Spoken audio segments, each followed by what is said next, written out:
नमस्कार दोस्तों, आज मैं अपने स्टूडियो में मौजूद नहीं हूँ, जिस कारण मुझे आज व्हाइट बोर्ड में वीडियो बनानी पड़ रही है। यानी कि मुझे ये पुराने दिन जो है याद आ रही है। लेकिन आज के इस वीडियो का जो टॉपिक है बहुत इम्पोर्टेंट है। यानी कि सभी लोग जानना चाहते हैं कि इक्विटी के बिना हाई ग्रोथ म्यूचुअल फंड, कहने का ये मतलब है, एक व्यूअर्स ने कमेंट में लिखा है कि सर, यदि हम इक्विटी वाले म्यूचुअल फंड में पैसे निवेश ना करें तो क्या अदर ऑप्शंस भी है जिससे हाई ग्रोथ जो है हमें रिटर्न मिल सके। तो देखिए, सबसे पहले ये समझिए कि इक्विटी का क्या मतलब होता है। देखिए, इक्विटी मींस रिस्क हाई होगा, मार्केट लिंक्ड रिटर्न होते हैं, यानी कि मार्केट अगर ऊपर जाएगी तो आपका रिटर्न भी अच्छा ग्रोथ होगा, अगर मार्केट नीचे आएगी तो आपके रिटर्न में भी जो है नेगेटिव इंपैक्ट पड़ेगा। लॉन्ग टर्म कंपाउंडिंग, यानी कि जब हम इक्विटी म्यूचुअल फंड में पैसे को निवेश करते हैं तो लॉन्ग टर्म में कंपाउंडिंग का ग्रोथ अच्छा खासा देखने को मिलता है। लेकिन सवाल जो है कि क्या इसके बाहर कोई ऑप्शंस है, जैसे कि डेब्ट या फिर हाइब्रिड कैटेगरी। सिर्फ बोलने से कुछ नहीं होता कि डेब्ट या फिर हाइब्रिड कैटेगरी क्या इसके जैसे रिटर्न दे सकते हैं। ये बड़ा सवाल है कि सर इक्विटी में ना डालें और डेब्ट या हाइब्रिड कैटेगरी के म्यूचुअल फंड में पैसे को निवेश करें तो क्या हाई ग्रोथ रिटर्न मिल सकता है या फिर दे सकती है। उसी के बारे में आज के इस वीडियो में चर्चा करूंगा। वीडियो बहुत ज्यादा इंपॉर्टेंट है। यदि आप इस चैनल में पहली बार वीडियो देख रहे हो तो चैनल को सब्सक्राइब कर दीजिएगा और यह वीडियो लाइक करके अपने दोस्तों को शेयर भी कर दीजिएगा। तो चलिए शुरू करते हैं। दोस्तों, बात करते हैं कि इक्विटी के बाहर कौन कौन से ऐसे म्यूचुअल फंड्स हैं। तो यहाँ पे जानने की कोशिश करते हैं कि देखिए कि क्या स्ट्रेटेजी रहने वाली है, क्या ऐसे इक्विटी में इन्वेस्ट ना करके इक्विटी के बाहर कोई ऐसे म्यूचुअल फंड्स है जो कि हाई ग्रोथ दे सकते हैं। तो आप यहाँ पे देख सकते हैं कि इक्विटी के बाहर कौन कौन से हाई ग्रोथ वाले जो है म्यूचुअल फंड जो हाई ग्रोथ दे सकते हैं। तो यहाँ पे देखिए, कैटेगरी जो है वो है dynamic asset allocation balance advantage. जी हाँ, म्यूचुअल फंड के अंदर कुछ ऐसे कैटेगरी है जिसका नाम है dynamic asset allocation balance advantage. तो इसके क्या बेनिफिट्स है, क्या कॉन्सेप्ट है इस कैटेगरी का, उसको समझने की कोशिश करते हैं। देखिए, इक्विटी और डेब्ट को एडजस्ट करते हैं, यानी कि जो इसका फंड मैनेजर होता है, जो पैसे आपके पैसे को जो मैनेज करते हैं, तो वो फंड मैनेजर द्वारा इक्विटी और डेब्ट को एडजस्ट किया जाता है। दूसरा जो पॉइंट है वो है मार्केट बढ़ा तो इक्विटी बढ़ा देते हैं। आप जो क्वेश्चन पूछ रहे थे कि सर जो इक्विटी वाले म्यूचुअल फंड में पैसा निवेश नहीं करेंगे और कुछ ऐसे कैटेगरी बताओ, तो देखिए इसका एडवांटेज मैं आपको बता रहा हूं कि मार्केट बढ़ा तो इक्विटी बढ़ा देते हैं। और अभी आगे बात करते हैं कि इक्विटी रहती है कि नहीं रहती है उसके बारे में। देखिए, रिस्क कम, रिटर्न मॉडरेट हाई, यानी कि रिस्क जैसे कि इक्विटी वाले म्यूचुअल फंड से इसमें रिस्क थोड़ा सा कम होता है। जैसे मान लीजिए स्मॉल कैप कैटेगरी में चले जाते हैं तो उसमें हाई रिस्क हो जाता है, लेकिन उससे कंपैरिजन में इसमें रिस्क कम होता है, लेकिन रिटर्न मॉडरेट टू हाई होता है। ठीक है, अब यहाँ पे जो इंपॉर्टेंट पॉइंट है जो आप सवाल पूछ रहे थे, देखिए इक्विटी एक्सपोजर कंट्रोल होता है।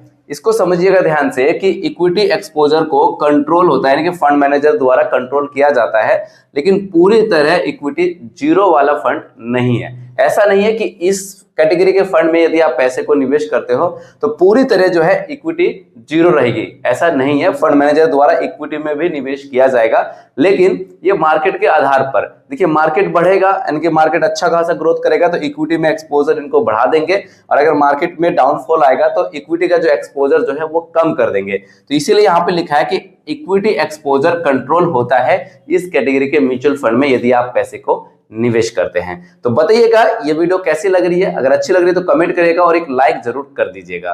दोस्तों, यहाँ पे नेक्स्ट कैटेगरी है और वो क्या है कि मल्टी एसेट फंड्स, यानी कि इसमें इसके क्या बेनिफिट्स है, क्या कंडीशन होते हैं, इसको आप समझ लीजिएगा कि देखिए इक्विटी प्लस गोल्ड प्लस डेब्ट। अगर मल्टी एसेट फंड्स में यदि आप पैसा निवेश करते हैं तो यहाँ पे इक्विटी का भी एक्सपोजर होगा, गोल्ड का भी एक्सपोजर होगा और डेब्ट का भी एक्सपोजर होगा, यानी कि तीन जो है, यानी कि इक्विटी गोल्ड और डेब्ट, यानी कि तीन कैटेगरी में आपका पैसा जाएगा, जैसे इक्विटी गोल्ड और डेब्ट कैटेगरी में। ठीक है, और उसके बाद जो हमारा नेक्स्ट पॉइंट है वह है गोल्ड और डेब्ट मिलकर सेफ्टी देते हैं।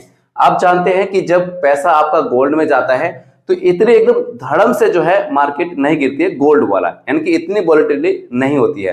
लेकिन अभी लास्ट 6 या 7 मंथ में आपने देखा होगा कि गोल्ड का प्राइस एकदम से पीक पकड़ लिया था, ठीक है। तो उस कंडीशन को देख के ऐसा लगता है कि अगर गोल्ड में हमारा पैसा, यानी कि इस मल्टी एसेट फंड में अगर हमारा पैसा निवेश होता तो आज की डेट में यहाँ पे रिटर्न अच्छा खासा देखने को मिल सकता था। और डेप्ट मिलाकर फंड को जो है सेफ्टी देते हैं, यानी कि ज्यादा धड़क से जो है फंड हमारा नहीं गिरता है। यहाँ पे बात करें इक्विटी कम होने पर, यानी कि इस कैटेगरी में जब हम पैसे को निवेश करते हैं और इक्विटी एक्सपोजर अगर कम होता है, कम होने पर भी रिटर्न बैलेंस रहते हैं और ग्रोथ स्टेबल होता है। ऐसा नहीं कि ग्रोथ एकदम से हो जाएगा, मतलब धीरे धीरे धीरे धीरे जो है ग्रोथ स्टेबल रहेगा, होते रहता है, ठीक है, पर हाई नहीं। ऐसा नहीं कि एकदम से आपका रिटर्न जो है हाई हो जाएगा, ऐसा नहीं है। तो मतलब कहने का यह मतलब है कि जैसे आप बोल रहे थे कि सर बिना इक्विटी का कोई ऐसा म्यूचुअल फंड है क्या, तो देखिए फंड मैनेजर द्वारा मैनेज किया जाता है। हाँ, इक्विटी के एक्सपोजर को बिल्कुल जीरो नहीं किया जा सकता, लेकिन थोड़ा सा इक्विटी के एक्सपोजर को कम जरूर किया जा सकता है। थर्ड कैटेगरी है वो है क्रेडिट रिस्क फंड। इसकी ड्रॉबैक क्या है और इसकी अच्छाई क्या है उसको समझ लेते हैं। कि देखिए इसमें हाई रिटर्न पॉसिबिलिटी तो है, प्लस हाई रिस्क भी पॉसिबिलिटी है।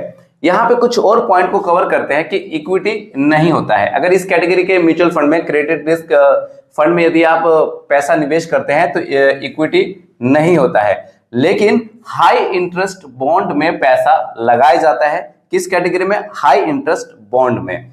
रिटर्न की अगर बात की जाए तो रिटर्न इक्विटी जैसा आ सकता है। जो इक्विटी कैटेगरी के म्यूचुअल फंड में हम लोग पैसा निवेश करते हैं और उससे जैसा रिटर्न आता है, तो अगर इस कैटेगरी में अगर पैसे को निवेश करते हैं तो उसका जैसा रिटर्न आ सकता है। लेकिन ड्रॉबैक क्या है उसको आप समझ लीजिएगा कि रिस्क जो है वो बहुत ज्यादा हो जाता है और डिफॉल्ट का खतरा रहता है। तो इसीलिए इस बात को भी आपको ध्यान रखना है कि यदि आप इस कैटेगरी के म्यूचुअल फंड में पैसे को निवेश करते हैं और इक्विटी जैसा आप रिटर्न पाना चाहते हैं, तो यहाँ पे बहुत ज्यादा रिस्क भी है और डिफॉल्ट का खतरा भी रहता है।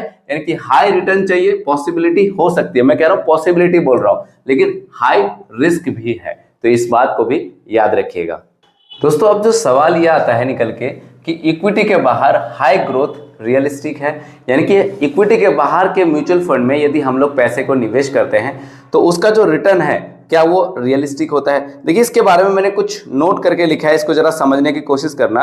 कि साफ बात तो यह है कि हाई ग्रोथ बिना रिस्क लिए पॉसिबल नहीं होता है। यानी कि यदि आप हाई ग्रोथ पाना चाहते हैं और अगर आप रिस्क भी नहीं लेना चाहते हैं तो ऐसा पॉसिबल नहीं है। अगर आप रिटर्न अच्छा चाहते हैं, हाई रिटर्न चाहते हैं, तो हाई रिस्क भी आपको लेना पड़ेगा। देखिए हाँ, कुछ फंड है जो रिस्क कम करके भी 8 से 12% तक रिटर्न जो है दे सकते हैं, लेकिन इक्विटी जैसे 14 से 18% की उम्मीद रखना, अगर आप ऐसा उम्मीद रखते हैं तो फिर आपकी गलतफहमी है, ऐसा उम्मीद आपको नहीं रखना चाहिए। यानी कि ओवरऑल कहने का यह मतलब है कि यदि आप रिटर्न हाई पाना चाहते हैं तो हाई रिस्क भी आपको लेना होगा। अगर कोई कहे कि इक्विटी नहीं, हाई ग्रोथ चाहिए, तो ये बात जो है एकदम गलत है। तो ऐसी एक्सपेक्टेशन आपको नहीं रखना चाहिए। जो हमारा चौथा पॉइंट है, किसे कौन सा फंड चुनना चाहिए, तो देखिए कम रिस्क प्लस मॉडरेट ग्रोथ यदि आप चाहते हैं तो बैलेंस एडवांटेज फंड आपको चुनना चाहिए। अब बैलेंस एडवांटेज के कौन से फंड आप चुनेंगे, अगर आप जानना चाहते हैं तो वीडियो के कमेंट बॉक्स में आप लिख सकते हैं। देखिए मल्टी एसेट फंड, यदि आप रिस्क जो है वो कम चाहते हैं लेकिन मॉडरेट ग्रोथ चाहते हैं, रिस्क तो आपका कम रहेगा स्मॉल कैप कैटेगरी के कंपैरिजन में, लेकिन जो ग्रोथ है वो मॉडरेट रहेगा, तो उसके लिए balance advantage fund, multi asset fund और हाई रिस्क प्लस इक्विटी नहीं चाहिए। यानी कि रिस्क यदि आपको हाई चाहिए लेकिन इक्विटी कैटेगरी में आप पैसा निवेश नहीं करना चाहते हैं तो क्रेडिट रिस्क फंड, लेकिन बहुत सावधानी से। आपको अगर इस फंड में यदि आप पैसा निवेश करते हैं तो आपको सावधानी रखने की बहुत ज्यादा जरूरत है, क्योंकि इस फंड में आपका रिस्क हाई रहता है और अभी मैंने वीडियो में बताया था कि डिफॉल्ट का भी जो है खतरा रहता है। इस वीडियो को देखने के बाद यदि आप कंफ्यूजन में हैं कि हमें कौन सा फंड चुनना चाहिए तो वीडियो के कमेंट बॉक्स में आप कमेंट कर सकते हैं। मैं कुछ ऐसे म्यूचुअल फंड को सिलेक्ट करके उसका कंपैरिजन वीडियो लाने की कोशिश करूंगा और उससे आप समझ जाएंगे कि आपके लिए कौन सा म्यूचुअल फंड बेस्ट हो सकता है। तो आप लिख दीजिए वीडियो के कमेंट बॉक्स में म्यूचुअल फंड या फिर MF शॉर्ट फॉर्म में आप लिख सकते हैं। अगर यह वीडियो आपको अच्छी लगी हो तो वीडियो में एक लाइक कर दीजिएगा। अभी तक अगर आपने इस चैनल को सब्सक्राइब नहीं किया है तो चैनल को सब्सक्राइब करके बगल में जो बेल आइकन का बटन है उसको प्रेस करके और यह वीडियो अपने दोस्तों को, अपने परिवारजन को जरूर शेयर कर दीजिएगा। और दोस्तों यह वीडियो आपको समझ में आ गई है, आप समझ गए होंगे कि भाई म्यूचुअल फंड क्या है। और अगर और समझना चाहते हैं कि म्यूचुअल फंड क्या है तो मेरी बहुत सारे वीडियो इस चैनल पे है, उसको आप देख के सीख सकते हैं। अब आपको समझ में आ गया है कि सर मुझे भी कुछ ना कुछ म्यूचुअल फंड में SIP में 100 रुपये या फिर 500 रुपये या फिर 1000 रुपये मंथली SIP स्टार्ट करना चाहिए। यदि आप SIP स्टार्ट करना चाहते हो तो इसी वीडियो के डिस्क्रिप्शन बॉक्स में बेस्ट म्यूचुअल फंड एप्लीकेशन का लिंक है, उसके माध्यम से आप अपना SIP स्टार्ट कर सकते हैं। अगर वहां से आप अपने SIP स्टार्ट करते हैं, अगर आपको कोई प्रॉब्लम होती है तो ये मेरा व्हाट्सएप नंबर है 7982220721 पर आप मुझे व्हाट्सएप भी कर सकते हैं और अपना सवाल भी आप पूछ सकते हैं। मिलते हैं किसी नेक्स्ट वीडियो में। जय Hind. Calculations are for illustrations only and do not represent actual returns. Mutual fund investments are subject to market risk. Read all scheme related documents carefully.